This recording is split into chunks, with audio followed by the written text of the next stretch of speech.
നീതിമാനായ മാറിയ യോസേപ്പേ, അങ്ങേക്ക് സ്തുതി. കർത്താവ് അങ്ങയോടുകൂടെ, ദൈവത്താൽ അങ്ങ് തിരഞ്ഞെടുക്കപ്പെട്ടവനാകുന്നു.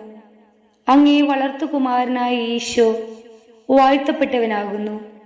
മാറിയ യോസേപ്പേ, ദൈവകുമാരന്റെ വളർത്തുപിതാവേ, പാപികളായ ഞങ്ങൾക്ക് വേണ്ടി ഇപ്പോഴും ഞങ്ങളുടെ മരണസമയത്തും തമ്പുരാനോട് അപേക്ഷിക്കണമേ. ആമേൻ.